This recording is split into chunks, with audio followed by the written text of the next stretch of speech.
Welcome back to part 2 of our podcast. Remember, our topic is on stewardship. And when we ended the previous session, I hinted that we will be talking about the heart that is happening in the church. There is a segment I want to read again from our module. Ministers of the gospel are called and commissioned to take care of God's flock. As servants of God, we do not have our own message. We are God's messengers chosen to deliver his message. Now, Dr. Mulinge, there is a new trend. I'm not sure if it's really a trend, but there's something that is happening where people are leaving church because of something negative happening to them. When you did this module, and this module is for every leader, what would be your take on what is causing this?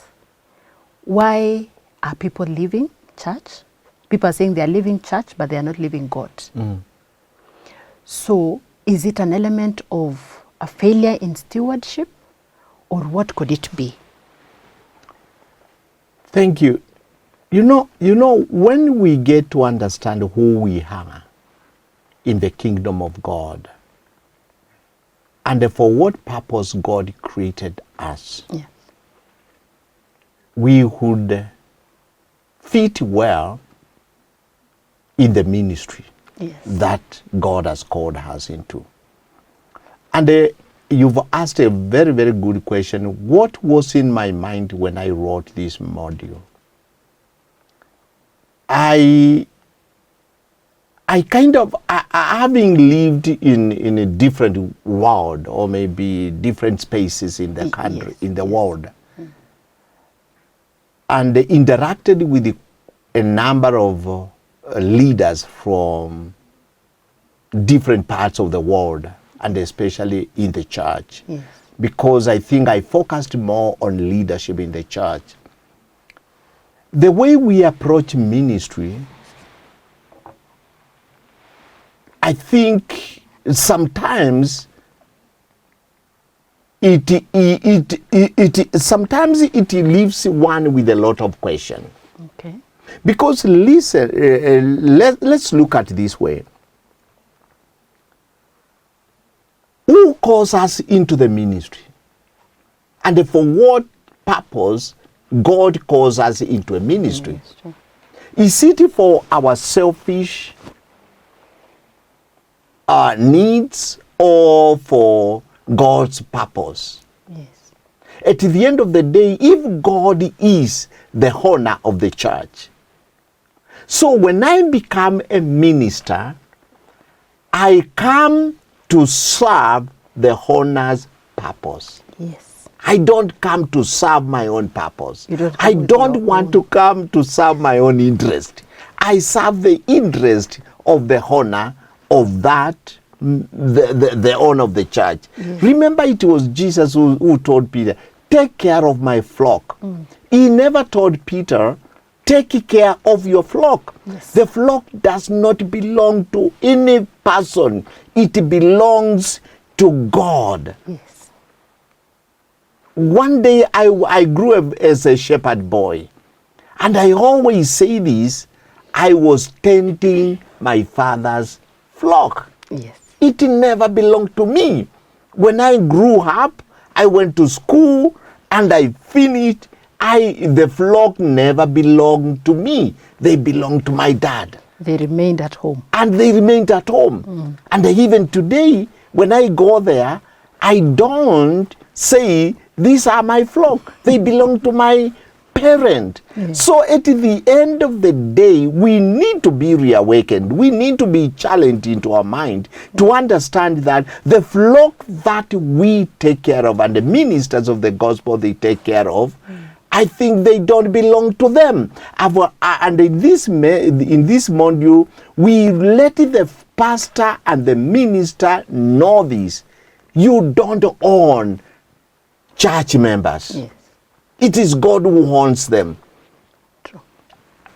no one has got the power to go and tell somebody to wake up early in the morning, prepare his family, and go to church. No one has got that power. True. Very true. You see, it is God who brings conviction to them and leads them to church, to go and worship. Yes. The pastor has got no power to convict a person to become his member. So when they come to a church and then you start saying that my church, you start saying that my members, where did you get them? You see, it is only Jesus who went to the cross and he purchased them. Yes. We never purchased. Yes. I have pastored churches here in Kenya. Yes. I have pastored churches in the US. I left them. And they are continuing.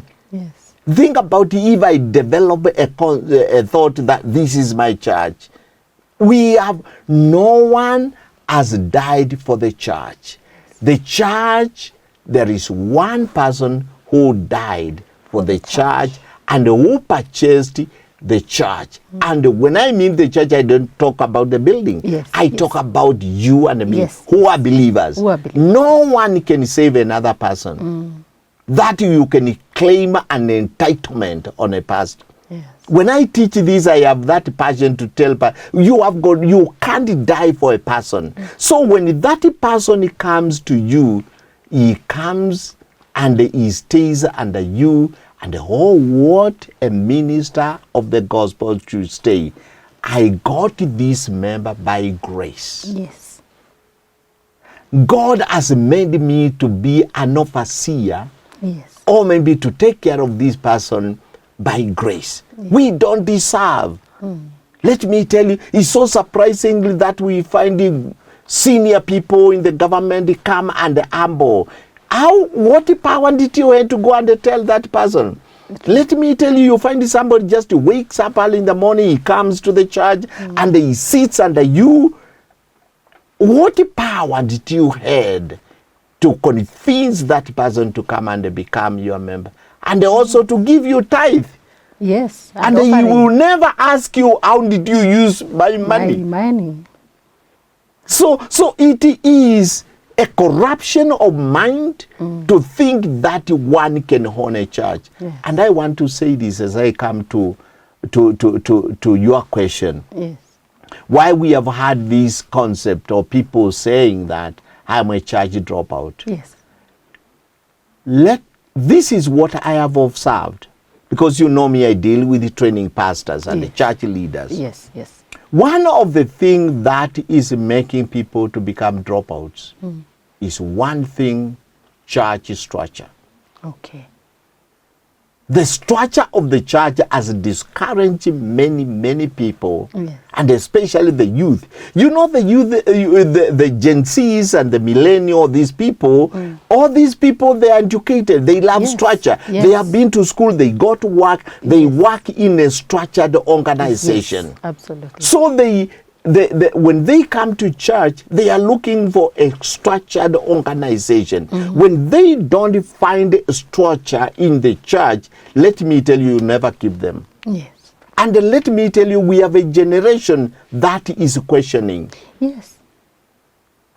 And before I Seriously. commit myself to that church, or before you tell me to give for this fund, I would want to know why. Yes. My parent, that's another generation, and probably my generation, they never questioned the man of God. They never questioned why are we being told to give this money. Yes. But now there is this generation, they want to know, why am I paying tithe? I was a pastor in the United States. Yes. And I remember being a pastor there. We sat down with the elders of the church, and then we said, this is how much we should give. We should ask people to give. And then one Sunday, I remember, one day Monday, Yes. I was seated in the office, Yes. and then somebody comes and why did you ask us to give this money? Yes. I want to see the accounts of the church, Yes. how the money has been spent. Yes. Even as you are asking for Even more. as you are asking for more. Yes. church members, they are looking for accountability. Yes. If we don't give, if we don't be accountable, if we don't be transparent with the money that we are bringing to the church, we are encouraging church dropout. Yeah. And let me tell you, one day we shall appear before God and answer those questions. So it is, we are seeing, we are noting a failure. Yes.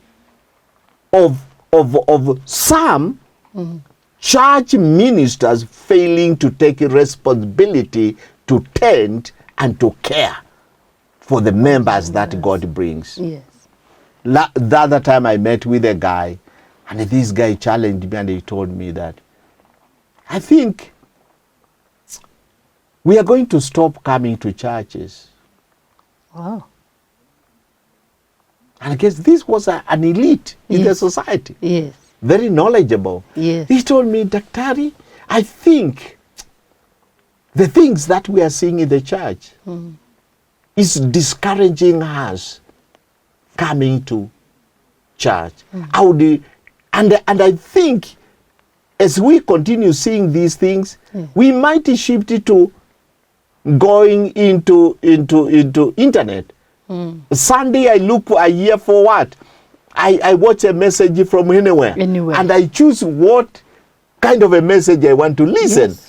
Yes. And the essence of it is, if they say I want to give offering, I give my offering to whom I choose to give. Because the end of the day, and I saw sense in this person, because the things that we are seeing in the church today, yes, people have taken church as their properties, yes, as their enterprises.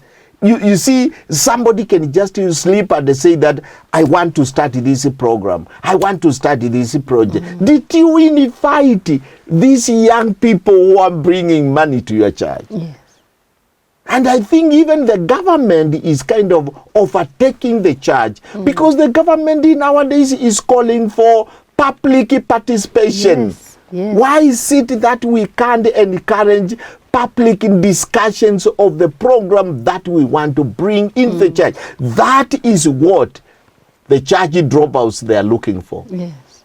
I've heard them come and talk to me. Yes. Especially when the year ASLEAD, we are talking about this. They come and ask me, I'm living, and I want to tell you, I've had to sit with quite a number of church members who are shifting their churches. And when I ask them, why do you leave?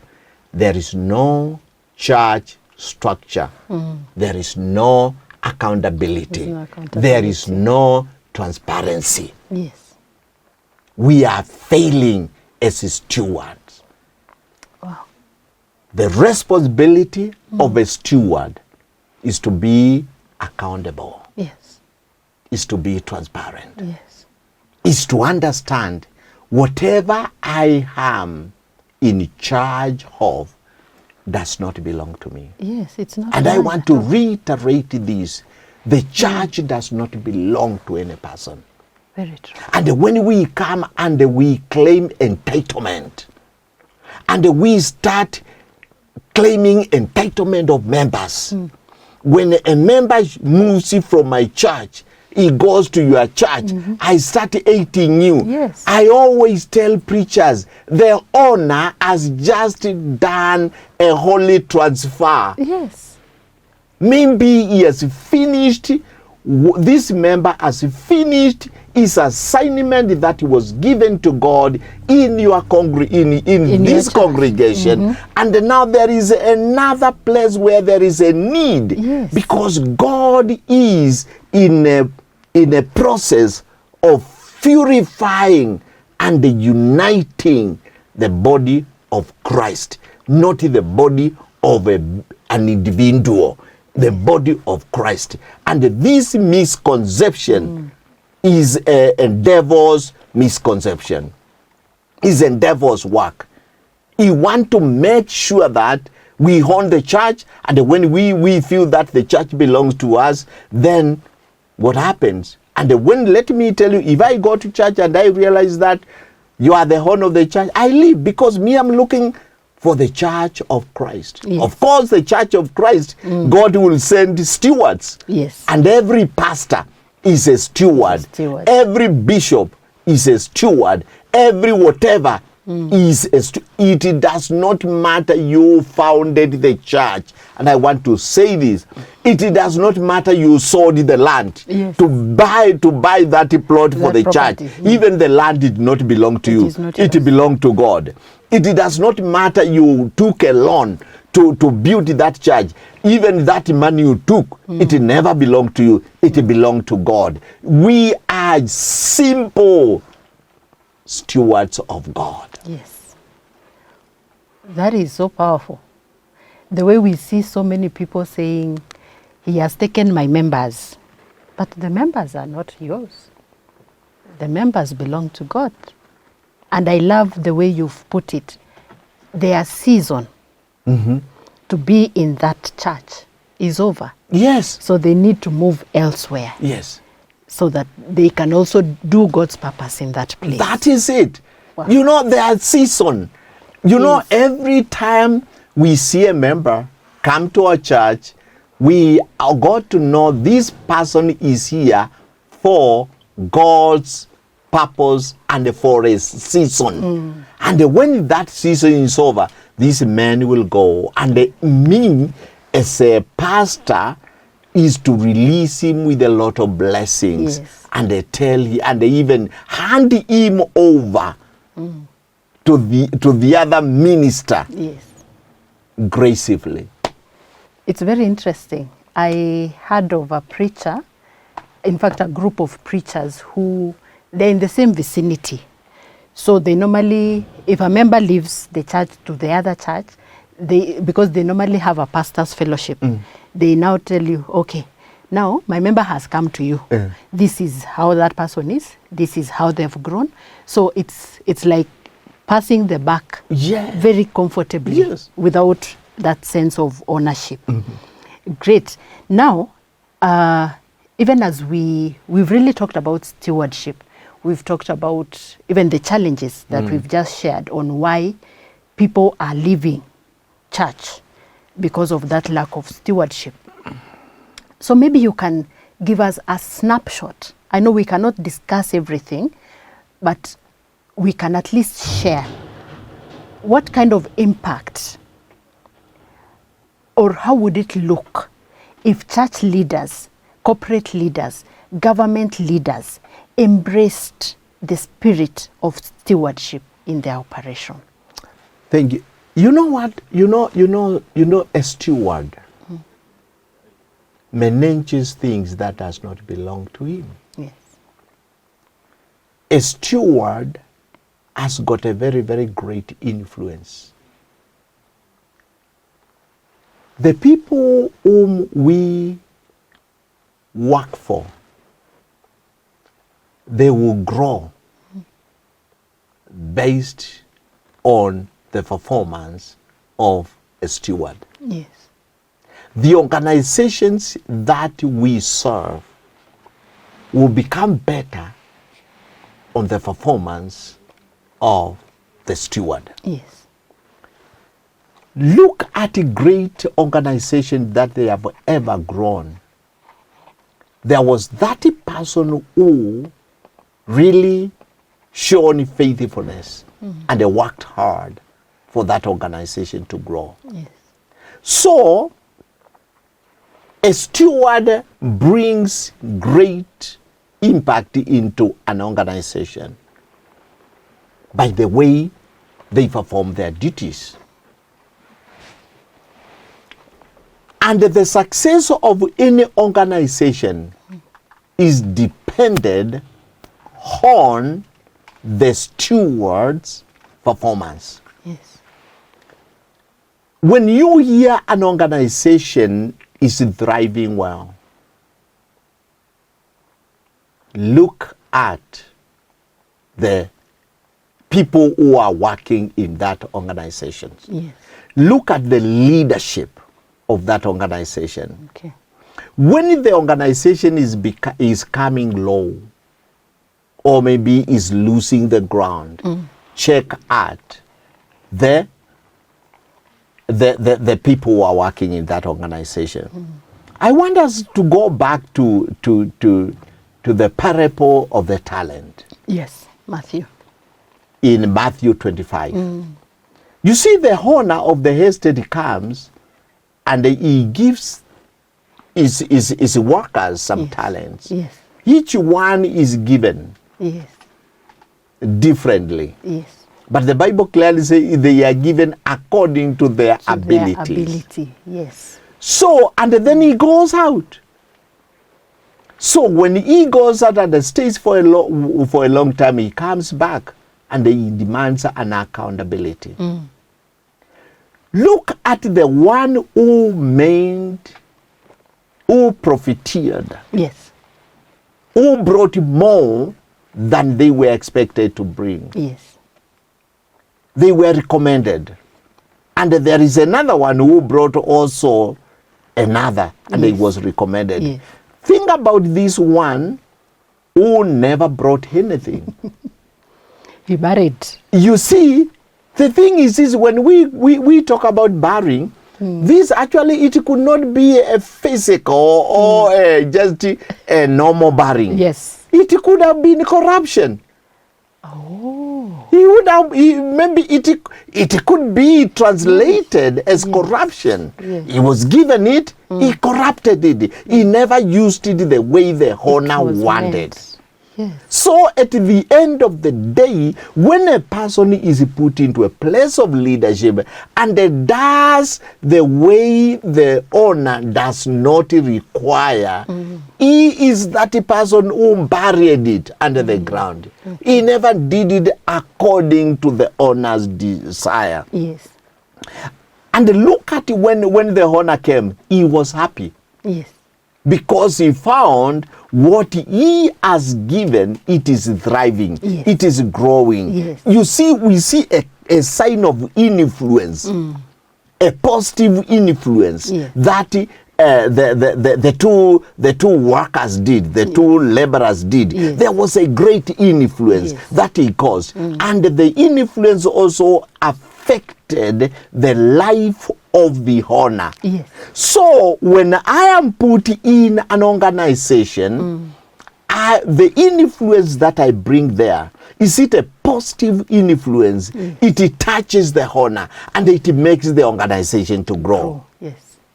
So, but it depends how I do, and it all goes back to taking responsibility. Yes. What kind of responsibility I'm taking? Am I taking a positive responsibility or a negative responsibility? Yes. For example, when somebody is given a position of leadership, Yes. and he brings corruption, he has taken a negative responsibility. And the influence that he has caused and brought into that organization is a bad influence. Yes. Did you know that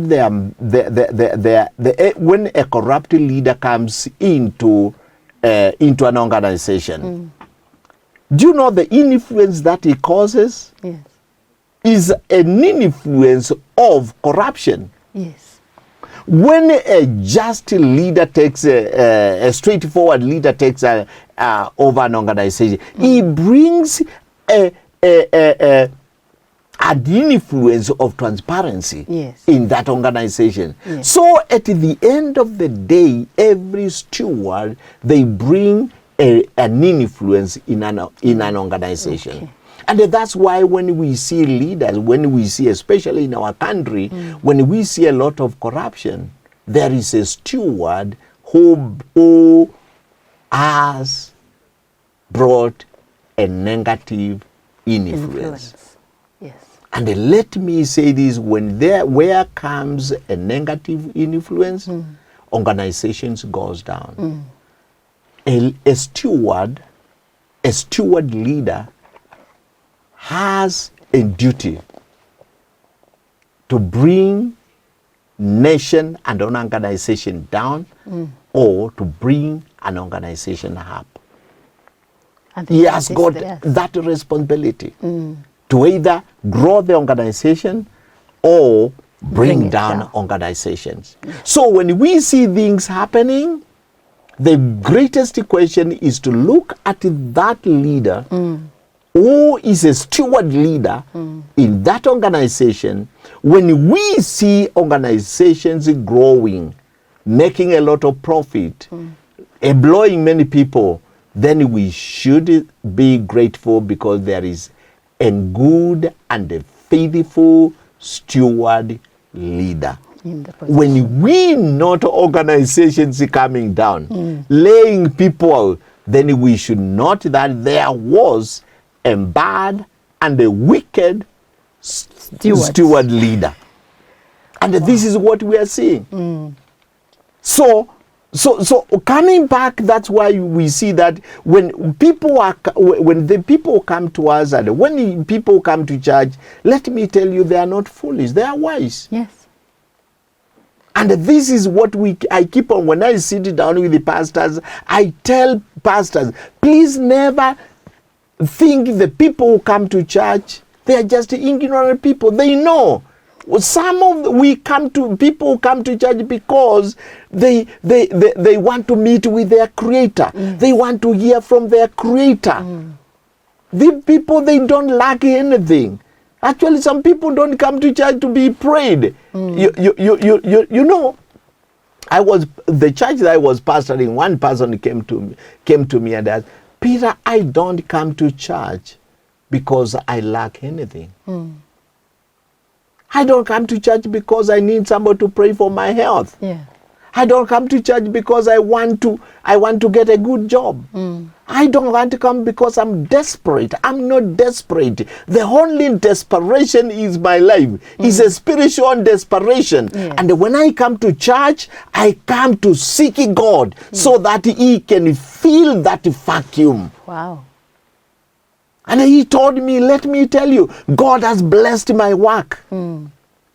God has given me responsibilities outside there. So when I come to church, I don't come as if I am a needy person materially. I come because I am a needy person spiritually. And when that is not met, I go back empty. Yes, and there's no reason to stay. And this is why actually when people come to church and that spiritual vacuum is not met, that person, let me tell you, you can't keep that person in that church. Wow. Properties and monies and the healings cannot fill spiritual vacuum. Yes. Spiritual vacuum is filled by the word of God. And when the right word, not the prosperity word, not the healing, not deliverance, no. It is the Rhema word of God. Yes. When it is given, you know, that spiritual vacuum is filled. And when that spiritual vacuum is filled, let me tell you, that person will be committed to that organization. Yes. And when the spiritual vacuum is met, that person becomes like a cow that has been fed so nicely and it can give gallons of milk. That's why we are told He leads me. Yes, He leads me. And makes me lie down in green pastures. Wow. So what I want to tell you is that let us be good stewards. Yes. The organization that we have, is it being a pastor? Please, let's become a good steward. It's so pitiful. One day, God will tell some of us, you wicked and lazy steward, get out of me. Yes. With all what you have done. Me, I've got, that's my own thinking. I believe this guy, he never buried. It was not a physical burying of the talent. Yes. I believe he corrupted the gift that he was given. What was intended. And let me tell you, how many of us we have corrupted the gifts that we have been given by God? Wow. The gift of preaching that we have been given. Yes. The gift of being a CS. Yes. the gift of being a PS, the gift of being a CEO, the gift of being a lawyer, Yes. the gift of being a doctor. We have corrupted those gifts. Yes. And we are coming before God and telling you wicked And lazy and a lazy servants. steward. Wow. I think we'll continue with this discussion because it's very intense and it's not something that we can just let it go. So as we are winding up, Dr. Mulinge will give us a closing remark, a very short closing remark. But ask yourself, are you accountable? Are you accountable? List the things God has given you and grade yourself. With CBC, we now have meet expectation, above, exceed expectation, below expectation, approaching expectation. Grade yourself as a steward. Where are you? Dr. Mulinge, give us one parting shot. I want to tell my viewer, God has given you. It doesn't matter you are a Christian or you are not a Christian. God has given you a gift. It could be a positional gift. It could be a family gift. It could be a spiritual gift. One day, the giver, who is God, will come and demand an account from you. And more so about the life that God has given you. It is a sacred trust that God has placed upon you. Even sometimes when we do not know God and we are not believers, God has continued to shower us with His precious gifts because He loves us and we have His own image. One day, God will demand an account from you. God has given you a responsibility. How have you taken that responsibility? How are you taking the responsibility that God has given you? And it does not matter, you can say, I'm not a Christian, I don't care. The life that you live, it is God, you have given it to you. I'm not a Christian, I don't care. The business that you do, if God was not involved, you would not thrive. My plea is that be a good steward, because there is a reward that is coming, and this reward will be, well done, my good and faithful servant. And there is also another reward, you wicked and lazy steward. What would you want to be recommended? What kind of a recommendation would you want to hear? And some of these recommendations, we get them even before we leave this earth. True. When we are bad stewards, we shall start seeing God taking His gift and giving them to other people. Others.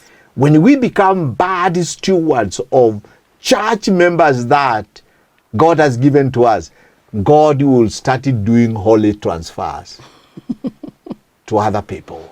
Yeah. Be a faithful steward of God. Thank you.